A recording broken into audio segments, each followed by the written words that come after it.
మరి ఈ సందర్భంలో మళ్ళీ ఒకసారి బీసీ బిల్లు ఇప్పుడు ఎక్కడ ఉంది, దానికి కారకులు ఎవరు, అది పాస్ కావాలంటే ఏం చేయాలి అనేటటువంటి అంశాల గురించి ఒకసారి పునరాలోచించుకోవాల్సినటువంటి అవసరం వచ్చింది. బీసీ బిల్లు రాష్ట్రం నుంచి పాస్ అయ్యి రాష్ట్రపతి గారి దగ్గర కేంద్రంలో ఉన్నది. మరి అక్కడి నుండి వెనక్కి రావాలంటే భారతీయ జనతా పార్టీ చొరవ తీసుకోవాల్సినటువంటి అవసరం ఉన్నది. కాబట్టి నిన్న భారతీయ జనతా పార్టీ రాష్ట్ర అధ్యక్షులుగా ఎన్నికైనటువంటి గౌరవనీయులు రామచంద్రరావు గారికి మరి తెలంగాణ జాగృతి యునైటెడ్ పూలే ఫ్రంట్ నుంచి నిన్న మేము లెటర్ రాయడం జరిగింది. వారిని రిక్వెస్ట్ చేసినాం, అధ్యక్షుడిగా అయిన తర్వాత ఇది మీరు తొలి విజయంగా తెలంగాణ బీసీ బిడ్డల కోసం సాధించి పెట్టాలి అని చెప్పి రిక్వెస్ట్ చేస్తూ నిన్న భారతీయ జనతా పార్టీ నూతన అధ్యక్షుడిగా ఎన్నికైనటువంటి రామచంద్ర సారి పత్రికాముఖంగా కోరుతున్నాం. ఇక రెండవ ప్రధాన పార్టీ కాంగ్రెస్ పార్టీ, రాష్ట్రంలో అధికారంలో ఉన్న పార్టీ, బిల్లు పాస్ అవ్వడమే కాదు, బిల్లు పాస్ చేయడమే కాదు, మేము ప్రధానమంత్రి గారి దగ్గరికి ఒక అఖిలపక్షాన్ని కూడా తీసుకొని పోతామని గౌరవ ముఖ్యమంత్రి గారు బిల్లు పాస్ అవుతున్న సందర్భంలో చెప్పడం జరిగింది. కానీ ఇంతవరకు దాని మీద కనీసం ఒక్క ముందడుగు కూడా పడలేదు.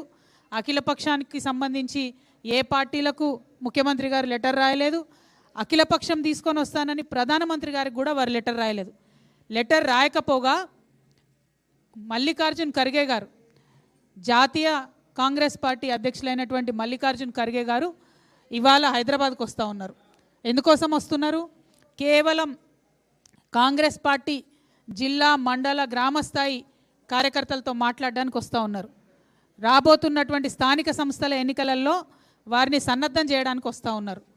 అంటే మీరు తెలంగాణకు వచ్చి ఇక్కడ ప్రజల ద్వారా స్థానిక సంస్థల ఎన్నికల్లో లబ్ధి పొందుదామని చూస్తున్నారు తప్పితే 42% బీసీలకు రిజర్వేషన్ ఇవ్వకుండా స్థానిక సంస్థలకు పోతామని మాత్రం చెప్తలేరు.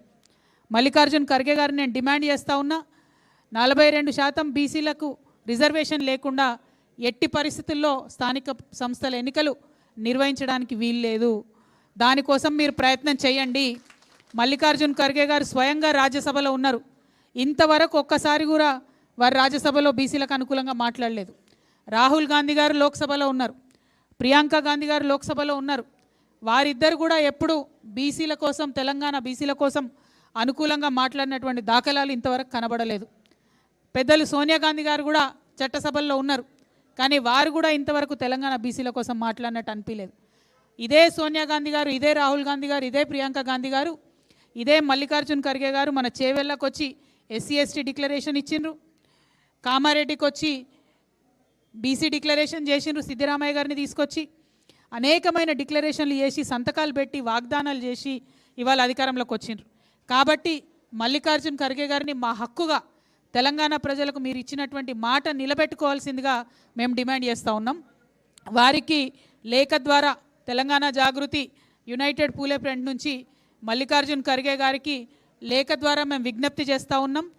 ఖచ్చితంగా 42% రిజర్వేషన్ సాధించే వరకు కాంగ్రెస్ పార్టీ ప్రయత్నం చేయాలి. బలంగా లోక్సభలో, రాజ్యసభలో భారతీయ జనతా పార్టీని నిలువరించేటటువంటి ప్రయత్నం చేయాలి, వారిని ఎండగట్టేటటువంటి ప్రయత్నం చేయాలి, వారి మీద ఒత్తిడి పెంచాలని చెప్పి డిమాండ్ చేస్తూ ఉన్నాం. ఒక పక్క ఇది జరుగుతుంటే ఇంకొక పక్క దేశ విదేశాల్లో ఉన్నటువంటి అనేక మంది ఇంటలెక్చువల్స్ని కలుపుకొని ఒక ఇండిపెండెంట్ కమిటీ కాంగ్రెస్ ప్రభుత్వం ఏర్పాటు చేయడం జరిగింది. ఈ ఇండిపెండెంట్ కమిటీ ఏం చెప్పిందంటే, నిన్ననే వాళ్ళు రిపోర్ట్ తయారు చేసి ముఖ్యమంత్రి గారికి ఇచ్చిరట. అందులో వాళ్ళు ఏమంటారంటే, మేము మొత్తం 242 కులాలు, అంటే బీసీ, ఎస్సీ, ఎస్టీ, ఓసీ అన్నీ కలిపి 242 కులాలకు సంబంధించి కాంపోజిట్ బ్యాక్వర్డ్నెస్ ఇండెక్స్ అనేది ఒకటి తయారు చేస్తూ ఉన్నాము. సిబిఐ కాంపోజిట్ బ్యాక్వర్డ్నెస్ ఇండెక్స్ అని తయారు చేస్తున్నాము. దాని తర్వాత రాష్ట్ర ప్రభుత్వం నుంచి ఇతర కార్యక్రమాలు చేపడతారని చెప్తున్నారు. నేను ఈ ఇండిపెండెంట్ కమిటీని, రాష్ట్ర ప్రభుత్వాన్ని డిమాండ్ చేసేది ఒకటే, మీరు ఇదివరకే షమీమ్ అఖ్తర్ కమిషన్ వేసిండ్రు, దాని నివేదికను బయట పెట్టలేదు. భూసాని కమిషన్ వేసిండ్రు, దాని నివేదికను బయట పెట్టలేదు. మీరు కులగణన వేసిండ్రు, ఇంతవరకు కులగణన వివరాలు గ్రామాల వారీగా బయట పెట్టాలి అని చెప్పి మేము డిమాండ్ చేస్తే అది బయట పెట్టలేదు. అది బయట పెట్టకుండా మళ్ళా నిన్న పత్రికలకు మీరు తప్పుడు లెక్కలన్నీ రిలీజ్ చేసిరు. 56.33% బీసీ ముస్లింలు, బీసీ హిందువులు కలిసి 56.33% ఉన్నారని, ఎస్టీలు 10.45% ఉన్నారని, ఎస్సీలు 17.43% ఉన్నారని, ఓసీలు 15.79% ఉన్నారని చెప్పి మీరు మళ్ళీ ఇవే లెక్కల్ని చెప్తున్నారు. ఈ లెక్కలు కరెక్టా? ఈ లెక్కలు కరెక్ట్ అని ఘంటాపదంగా చెప్పే ధైర్యం రేవంత్ రెడ్డి గారికి ఉంటే వారిని నేను ఛాలెంజ్ చేస్తూ ఉన్నాను. మీరు గ్రామ పంచాయతీల వారుగా డీటెయిల్స్ ఇవ్వండి. దూద్ కా దూద్ పానీ కా పానీ హో జాతా. అక్కడ డీటెయిల్స్ ఇవ్వకుండా మీరు దాచిపెట్టే ప్రయత్నం చేయడం సరికాదు. ఈ యొక్క ఇంటెలెక్చువల్స్ కమిషన్ రిపోర్ట్ని కూడా, కమిటీ రిపోర్ట్ కూడా సంపూర్ణంగా ప్రజల ముందు పెట్టాలని చెప్పి నేను డిమాండ్ చేస్తూ, మళ్ళీ ఒకసారి బీసీ సమాజాన్ని, బీసీలకు రిజర్వేషన్ కావాలనుకునేటటువంటి ప్రజాస్వామ్యబద్ధంగా ఆలోచన చేసే ప్రతి ఒక్క తెలంగాణ బిడ్డను కూడా రిక్వెస్ట్ చేస్తున్నా.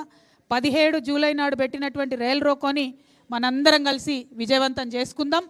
ఢిల్లీకి ఒక మంచి మెసేజ్ పంపిద్దాం. డెక్కన్ నుంచి ఢిల్లీకి పోయే ప్రతి రైల్ని ఆ రోజు ఆపుదాం. తెలంగాణ బీసీల యొక్క ప్రతాపం ఏందో చూపెడదామని ఈ సందర్భంగా మీకు నేను విజ్ఞప్తి చేస్తూ, మరి యునైటెడ్ పూలే ఫ్రంట్ కన్వీనర్ శివశంకర్ గారిని ఒక 2 minutes అడ్రస్ చేయవలసిందిగా కోరుతాం. జై బీసీ, జై యూపీఎఫ్, జై జాగృతి. మనం ఈరోజు బీసీ బిల్లు మీద చట్టసభలో 42